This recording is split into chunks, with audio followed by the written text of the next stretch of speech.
எதிர்த்து தமிழக ஒற்றுமையை காப்பதற்காக இந்த சிறைச்சாலையில் இருந்தார்கள். எங்களுடைய கழகத்தினுடைய தலைவர் மிசா கொடுமை எதிர்த்து ஓராண்டு காலம் சிறைச்சாலையில் இருந்தார்கள். எங்களுக்கு சிறை என்பது புதிதானது கிடையாது. இருந்தாலும் கூட இந்த நாட்டின் ஜனநாயக உரிமைகளை, பேச்சுரிமையை பறிக்கக்கூடிய அளவிற்கு சகோதரர் விஜயுடைய ஆட்சி இன்று மிக கடுமையான சட்டங்களை பயன்படுத்தி சிறையில் தள்ள வேண்டும், அதனால் சர்வாதிகார போக்குடன் ஆட்சியை நடத்தலாம் என்று நினைக்கிறார்கள். நாங்கள் பல்வேறு சிறையில் இருந்த தலைவர்களை பற்றியெல்லாம் படித்திருக்கிறோம். வாய்ப்பூட்டு சட்டத்தில் சிறையில் அடைக்கப்பட்ட 11 ஆண்டு காலம் சிறையில் இருந்த தேவர் திருமகன், பெருந்தலைவர் காமராஜர், முத்தமிழறிஞர் கலைஞர், இமானுவேல் சேகர் அவர்கள், கக்கன் அவர்கள் போன்ற வரலாற்று சிறப்புமிக்க தலைவர்கள் எல்லாம் சுதந்திரத்திற்காக நம்முடைய எங்கள் மாவட்டத்தினுடைய பிதாமகன் செக்கிழுத்த சிதம்பரம் பிள்ளை அவர்கள் சிறையில் பல்வேறு கொடுமைகளை அணிவித்திருக்கிறார்கள். அதனாலே நான் சட்டமன்ற உறுப்பினராக விளாத்திகுளம் தொகுதியினுடைய திராவிட முன்னேற்ற கழகத்தினுடைய இரும்பு உள்ளம் கொண்ட எங்களுடைய தொண்டர்கள் தேர்தலிலே மிகப்பெரிய வெற்றியை பெற்றுக் கொடுத்திருக்கிறார்கள். எனக்கு பின்னால் அவர்கள் இருக்கிறார்கள். அதனால சிறையில் அடைத்ததினால் என்னுடைய கருத்துக்களை மடக்கிவிட முடியும், என்னை ஒடுக்க முடியும் என்று நினைத்தால் 1000 சிறைச்சாலைகளை சந்திப்பதற்கு திராவிட முன்னேற்ற கழகத்தை சேர்ந்தவர்கள் தயாராக இருக்கிறார். முத்துவேல் கருணாநிதி ஸ்டாலின் அவர்கள் 5 ஆண்டு காலம் தமிழ்நாட்டு மக்களுக்கு வரலாற்று சிறப்புமிக்க ஆட்சியை கொடுத்தார்கள். இன்று 3 மாத காலத்திற்குள் தமிழ்நாடு மிகப்பெரிய அளவிற்கு வன்கொடுமை நடந்து கொண்டிருக்கிறது. இன்று சட்டத்தை இயற்றக்கூடிய, சட்டத்தை பேசக்கூடிய, கருத்துரிமைகளை பேசக்கூடிய சட்டமன்ற உறுப்பினர் எந்தவிதமான காரணங்களும் இல்லாமல் சிறையில் அடைக்கப்பட்டிருக்கிறார்.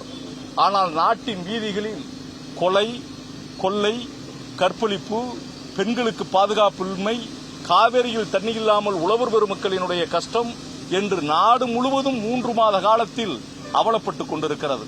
ஒரு காலத்தில் சுதந்திரத்திற்காக கடுமையான விளைவுகளை நம் தலைவர்கள் சிறைச்சாலையில் சந்தித்தார்கள், மிசா கொடுமையை சந்தித்தார்கள், இந்திய எதிர்ப்பிலை சந்தித்தார்கள். இப்போது ரீல்ஸ் ஆட்சியும் சினிமா கொடுமையையும் கண்டித்து உண்மையான ஜனநாயகம் மலர்வதற்கு நாங்கள் என்றும் போராடுவதற்கு தயாராக இருக்கிறோம்.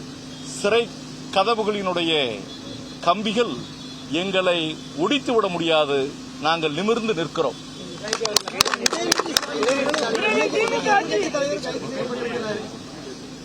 அததான் நான் சொல்லிட்டேன். நாங்க யாருக்கும் எங்களுடைய இளம் தலைவர் நேற்று இன்னைக்குதான் செய்தித்தாளில் படித்தேன்.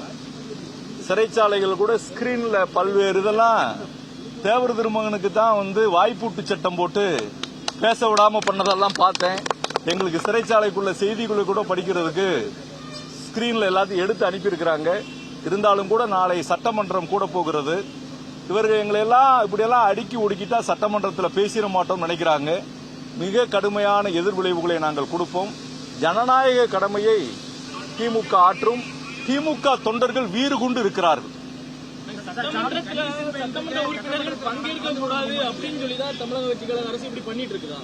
ஆமா, நானே ஒரு விஷயம், ஒரு ஸ்டீல் பாடின்னு சொல்றாங்க. ஸ்டீல் பாடினா ஸ்டீல்ல பாடி இருக்குமா? இரும்பு மனிதர்னு சொல்றாங்க. இரும்பு மனிதர்னா இரும்புல மனிதர் இருக்க முடியுமா? கதவை, சட்டமன்றத்தின் கதவை முதலமைச்சர் மூடுவேன் என்று சொல்கிறார். மூடுகிற போது அது ஜனநாயகத்தினுடைய உரிமை. இதெல்லாம் கொஸ்டின் ஆஃப் லா. இந்த நாட்டினுடைய சட்டத்தையே கேள்வி கேட்கக்கூடிய உரிமை நமக்கு இருக்கிறது. அப்ப நம்மளுடைய வட்டார வழக்கு ஏற்கனவே யுத்த பூமி நம்ம தூத்துக்குடி மாவட்டம் விளாத்திகுளத்துல தான் எல்லா சுதந்திர போராட்ட வீரர்களும் இருக்கிறாங்க. உரிமையை விட்டு கொடுத்ததற்கு பிறகு என்ன பண்றது? அதனாலதான் வார்த்தைகள் பருமனாவதற்கு பல்வேறு காரணங்கள் இருக்கிறது. முதலமைச்சர் அவர்கள் இன்று ரீல்ஸ்ல முதலமைச்சராக வந்துட்டார். ரியல் முதலமைச்சராக இருக்கிற அளவிற்கு அவர் பக்குவமாக பேசி கத்துக்கொண்டால் எல்லாமே சரியா இருக்கும். இல்ல, சட்டமன்றத்தில் கலந்துக்கலாம். கண்டிஷன் பெயில் முதலமைச்சர் நான் இன்னமே பெயில் ஆர்டர் சொல்லணும் நான் பார்க்கல. அதிகமா அவரை பற்றி பேசக்கூடாதுன்னு சொல்லியிருக்கிறாங்க.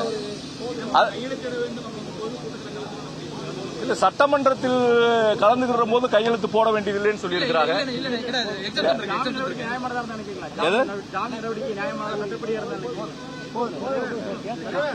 இல்ல இல்ல அதெல்லாம் ஒன்றும் பிரச்சனை இல்லை. சிறைச்சாலை எங்களுடைய தலைவர் 5 ஆண்டு காலம் எப்படி நடத்தணும்னு சொல்ற மாதிரி எல்லாம் சொல்லியிருக்கோம். இந்த சிறை ஓடிக்கிட்டு இருக்குது. அதனால சிறையில எத்தனை வருஷம் இருந்தாலும் நாங்க இருந்து எதிர்த்து ஜனநாயகத்தை காப்பாற்றுவோம்.